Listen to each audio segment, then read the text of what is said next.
Evening दोस्तों, welcome back और एक नए वीडियो में और एक नए टॉपिक्स के साथ। मैं हूँ राजेश और मैं हूँ डॉक्टर देव। फ्रेंड्स, आज की वीडियो का टाइटल है लूजर के बारे में कौन बात करता है। जयशंकर जी स्लैप पाकिस्तान को अच्छा खासा एक थपाट लगा दिया है जयशंकर जी ने, क्योंकि एक प्रेस कॉन्फ्रेंस हो रही थी, उनमें से एक पत्रकार ने पाकिस्तान के बारे में क्वेश्चन किया तो जयशंकर ने डायरेक्टली क्या बोला है इस वीडियो में आपको सुनने को मिल जाएगा। और वीडियो अच्छी लगे दोस्तों तो लाइक और शेयर करना मत भूलिएगा। और चैनल पे पहली बार आए हो और अब तक हमने सब्सक्राइब ना किया हो तो सब्सक्राइब का बटन दबाना मत भूलिएगा। उससे हमें और मोटिवेशन मिलते हैं और नए वीडियो आपके समक्ष लाने के लिए। चलिए वीडियो स्टार्ट करते हैं। Verdict of the market, I mean losing stock में कौन बात करता है? जो भारतीय वज़ीर ख़ारजा उन्होंने एक आगे से जवाब दिया हंसते हुए, who talks about a stock that is losing stock के बारे में कौन बात करता है। बड़ा दिल अफसरदा हुआ इस बात पे, रंज हुआ। एक डेट है, एक दिन है और दोनों मुल्कों में एक लॉन्च हो रहा है। पाकिस्तान में 2 सितंबर को जमात इस्लामी की तरफ से एक मुल्क गिर हड़ताल का ऐलान किया गया है। इस बीच मैंने किसी भारतीय नेता का, यानी प्राइम मिनिस्टर हो या वज़ीर ख़ारजा हो, उनका ऐसा कोई इंटरव्यू नहीं देखा जो पाकिस्तान के जिक्र के बगैर मुकम्मल हो।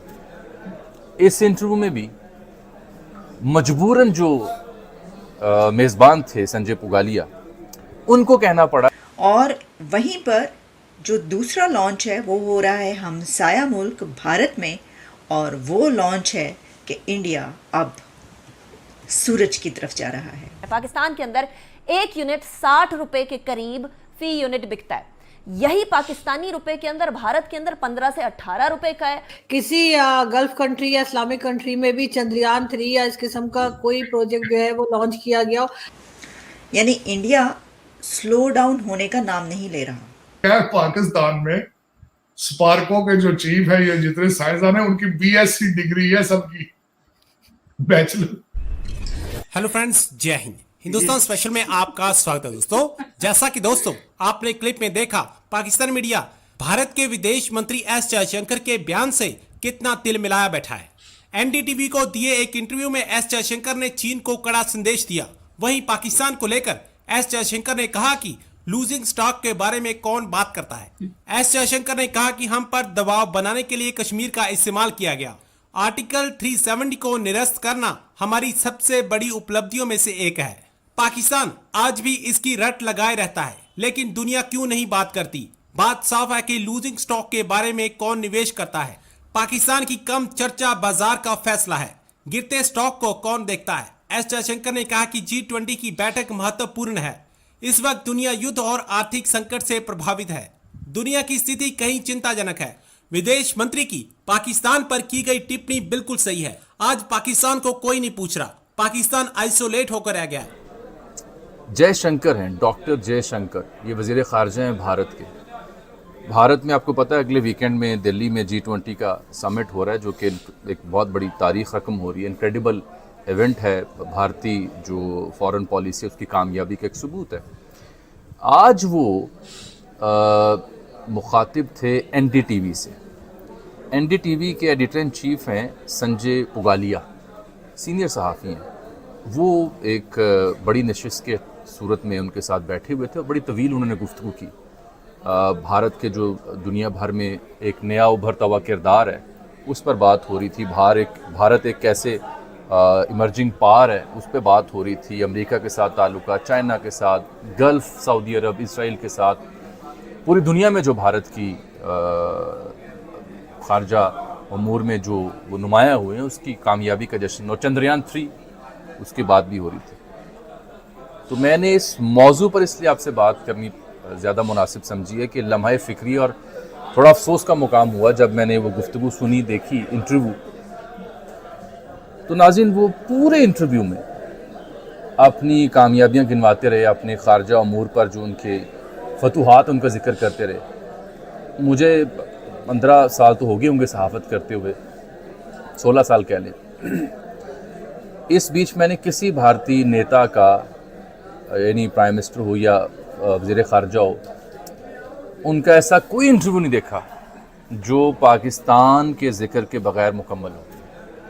इस इंटरव्यू में भी मजबूरन जो मेज़बान थे संजय पुगालिया, उनको कहना पड़ा कि जी आपकी जो खारजा पॉलिसी की कामयाबी हैं उनका तो हम चर्चा कर ही रहे हैं, लेकिन वो इसलिए 76 साला फॉरेन पॉलिसी इंडिया से मुख्तलिफ है कि अब आपकी खारजा पॉलिसी की कामयाबियाँ पाकिस्तान के बगैर हम डिस्कस कर सकते हैं, पाकिस्तान का जिक्र नहीं होता। और कश्मीर का जिक्र भी वो कर रहे थे साहब।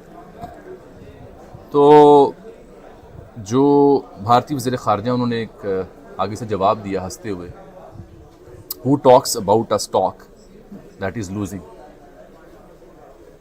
कश्मीर के ऊपर मार्केट का वर्डिक्ट है, इंटरनेशनल मार्केट का, तो who talks about a stock that is losing. Losing stock के बारे में कौन बात करता है?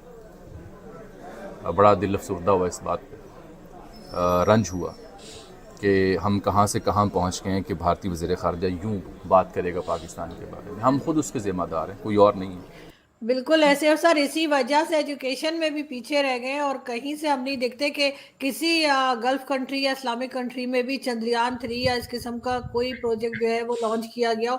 पाकिस्तान में सबके सब फौजी बैठे हुए उस इदारे में जहां पे साइंटिस्ट होने चाहिए थे। आपने खबर नहीं पड़ी है, मुझे अगले दिन हंसी आई बहुत ज्यादा, खुदा की कसम। उन्होंने कहा पाकिस्तान में स्पार्को के जो चीफ है, ये जितने साइंसदान है, उनकी बीएससी डिग्री है सबकी, बैचलर मास्टर डिग्री भी नहीं है उनके पास। ये खबर थी। पर बैचलर भी नहीं होगी, बहुत से फौजी तो वैसे ही आ जाते हैं ना सर, हमारे यहाँ तो बीएससी होते हैं। अच्छा, एफए पास लेते हैं, लेकिन वहां से बैचलर्स कराते हैं उनको, ऐसी बात नहीं है। लेकिन बैचलर अच्छा, कई तो बूढ़े हजरात हैं, उनकी तो बैचलर डिग्री भी 1960 की होगी, जब कंप्यूटर भी नहीं था। तो उनको क्या पता स्पार्को को कहाँ चलाना है, स्पार्को किस मर्ज की दुआ है, उन्हें क्या पता। तनख्वाह मिल रही है, घर बैठे रहते हैं, सिगार पी ली, गाप खेल ली, बस यही। और मगर सर ये हाल क्यों कर रखा है इन्होंने? और उसके बाद सर अभी इंडिया में जो है वो अमेरिकन प्रेसिडेंट भी जाने वाले हैं, और उसके बाद यहाँ पे फिर एक रोना धोना मच जाएगा कि जी वहां चले गए और हमारे यहाँ नहीं आए। वहां तो खैर वो G20 की वजह से जा रहे शायद, लेकिन ये कि उनके विजिट को आप कैसे देख रहे हैं? भाई उनका विजिट देखे, वो पहले देखे ब्रिक्स में जो तरक्की उनकी, फिर G7 का है, फिर G20 का है, उनके तो कई प्लेयर, आकस है उनके साथ उनका, उनके वो कई प्लेटफॉर्म पे लीडरशिप उनकी चल रही है। आपको तो एतराज होने नहीं चाहिए उसके ऊपर। आप बिजली के बिल ठीक करें अपने, आपका अमेरिकन प्रेसिडेंट के साथ क्या रिलेशनशिप है। लेकिन ये कि यहाँ भी आ रहे हैं, हमारे काकड़ साहब आ रहे हैं यहाँ पे, हमारे वजीर दाखिला भी आ रहे हैं, यूनाइटेड नेशन में स्पीच करेंगे। ऐसी बात नहीं है, हम भी इतना पीछे नहीं है। 19-20 का ही फर्क है, कुछ आंकड़ों का ही फर्क है, कोई ज्यादा फर्क भी नहीं। लेकिन सर पूरे पाकिस्तान में तो सर ये अगर यहाँ आ भी गए कोई अमेरिकन प्रेसिडेंट या कोई और कंट्री के कोई हेड अगर यहाँ पर आ भी गए, तो सर पूरे पाकिस्तान में तो प्रोटेस्ट हो रहे हैं, लोग तो बिजली के बिल जला रहे हैं, और जो बिजली के ऑफिस हैं उनको भी डर पड़ा हुआ है कि कहीं ऑफिस ही ना जला दें, तो सिक्योरिटी मांग ली गई है।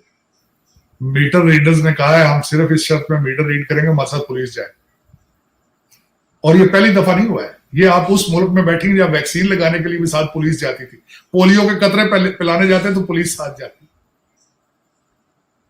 ये आपको माइंड सेट चेंज करना होगा।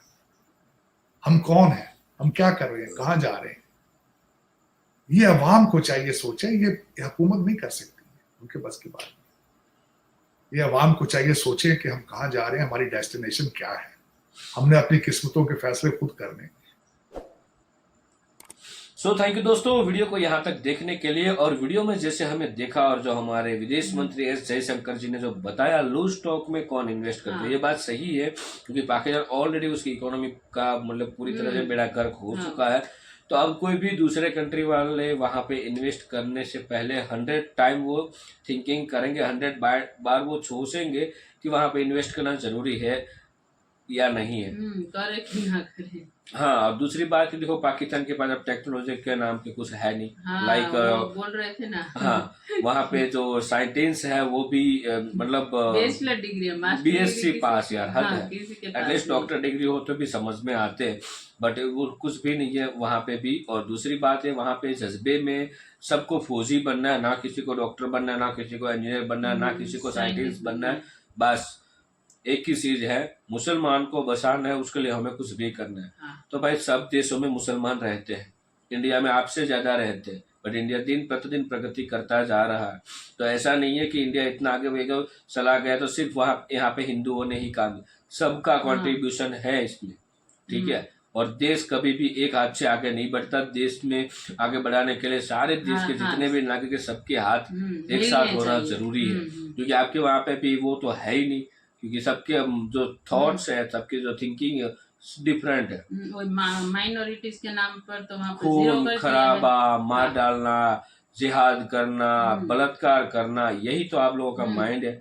पढ़ने के नाम पे जीरो है, मतलब स्कूल के लिए कुछ अच्छा किया जाए वो तो करना नहीं है।